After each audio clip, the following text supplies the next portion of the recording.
तो आज हम बात कर रहे हैं इजराइल और ईरान के बीच की ताज़ा स्थिति पर। एक नया युद्ध विराम जो आज शाम से लागू होने वाला है जी 23 जून। हमारे पास कई स्रोत हैं, Reuters, Al Jazeera, the Guardian और कुछ विश्लेषण भी हैं जैसे understandingwar.org से। बिल्कुल। कोशिश ये रहेगी कि इन सब जानकारियों को जोड़कर समझें कि आखिर चल क्या रहा है और आगे क्या हो सकता है। सही। तो शुरुआत इसी युद्ध विराम से करते हैं। अमेरिकी राष्ट्रपति ट्रंप ने इसकी घोषणा की है कतर की मध्यस्थता से। हाँ, द गार्डियन और understandingwar.org बता रहे हैं कि प्लान ये था कि ईरान पहले हमले रोकेगा और फिर शायद 12 घंटे बाद इजराइल।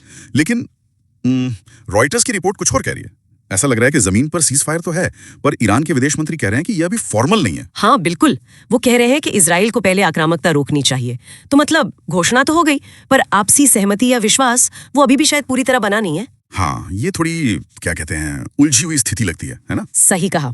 ये दिखाता है कि भरोसा कितना कम है दोनों तरफ। देखना होगा कि अगले कुछ घंटों में क्या होता है। अच्छा, इस युद्ध विराम से ठीक पहले की बात करें तो माहौल काफी गर्म था। ईरान ने मिसाइलें दागी थी। ये हाँ, अल जजीरा की रिपोर्ट है कि कतर में जो अमेरिकी ठिकाना है अल उदीद एयरबेस, उस पर बैलिस्टिक मिसाइलें दागी। ये शायद अमेरिकी और इजरायली हमलों का जवाब था। हाँ, और समझने वाली बात यह है कि भले ही ज्यादातर मिसाइलें रोक ली गईं, जैसा कि understandingwar.org का विश्लेषण कहता है, अल उदीद को निशाना बनाना ये ईरान की तरफ से एक बड़ा कदम था। बिल्कुल, ये सिर्फ बदला नहीं था, एक तरह से अपनी पहुंच और क्षमता दिखाने की कोशिश भी थी। और दूसरी तरफ इजराइल की कार्रवाइयां भी थी।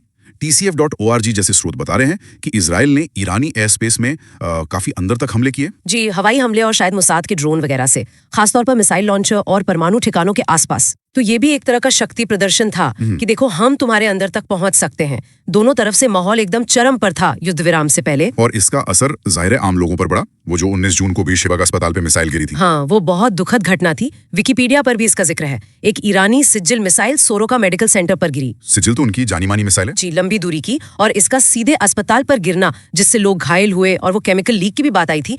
इसी वजह से इजराइल ने इसे युद्ध अपराध कहा। ये दिखाता है कि हालात कितने बिगड़ गए थे। और सिर्फ इजराइल में नहीं, तेहरान में भी डर का माहौल था। लाखों लोगों के शहर छोड़ने की खबरें थी। हाँ बिल्कुल, इजराइल की चेतावनियों के बाद वहाँ अफरा तफरी मच गई थी। विकिपीडिया में पैनिक बाइंग और इंटरनेट पर पाबंदियों का भी जिक्र है। मतलब जिंदगी पूरी तरह अस्त व्यस्त हो गई थी। इन सब के अलावा भू राजनीतिक और आर्थिक असर भी कम नहीं है। हॉर्मुज जलडमरू को बंद करने की बात ईरान की संसद ने वोट किया है। ये बहुत बड़ी खबर है। हॉर्मुज मतलब दुनिया के तेल व्यापार की लाइफलाइन है एक तरह से। हाँ। हालांकि अभी शायद उनकी सुप्रीम सिक्योरिटी काउंसिल की मंजूरी बाकी है, पर सिर्फ संसद का वोट करना ही बाजारों में खलबली मचाने के लिए काफी है। और इसका असर हमने देखा भी। तेल की कीमतें गिरी युद्ध विराम की खबर आते ही। रॉयटर्स बता रहा था 3% से ज्यादा। जी हाँ, लेकिन बाजार अभी भी मतलब बहुत संवेदनशील है। थोड़ी सी भी ऊंच नीच होगी तो कीमतें फिर उछल सकती हैं। और कूटनीतिक स्तर पे क्या चल रहा है? कोशिशें तेज है।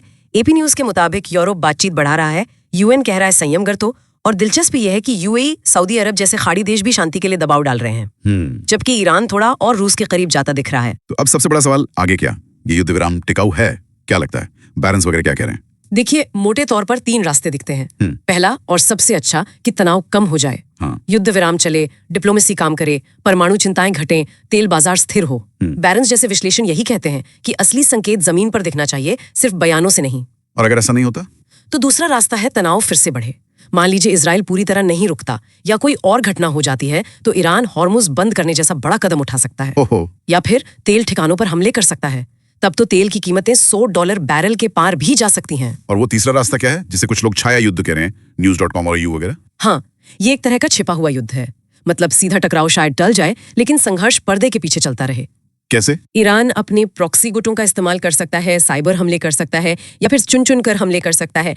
मतलब एक लंबा, धीमा, कम तीव्रता वाला संघर्ष जो चलता रहे। तो कुल मिला के स्थिति यह है कि एक युद्ध विराम है जो बहुत नाजुक है। इसके पीछे गंभीर सैन्य हमले हुए हैं, हॉर्मुज का खतरा सिर पर है, और पर्दे के पीछे कूटनीतिक दौड़ भाग चल रही है कि हालात और न बिगड़ें। बिल्कुल सही। अभी कुछ भी कहना बहुत मुश्किल है। अगले कुछ दिन, कुछ हफ्ते बहुत अहम होंगे। हाँ, तो इस नाजुक शांति और ये जो छाया युद्ध की बात हो रही है, इसे देखते हुए एक सवाल मन में आता है। अगर आगे चलकर ये संघर्ष इसी छिपे हुए अंदाज में जारी रहता है, तो किस तरह की अप्रत्यक्ष कार्रवाइयां, जैसे साइबर हमले हों या प्रॉक्सी गतिविधियां या आर्थिक दबाव, हमें ईरान और इजराइल के बीच सबसे ज्यादा देखने को मिल सकती हैं? ये सोचने वाली बात है। तो आज हम बात कर रहे हैं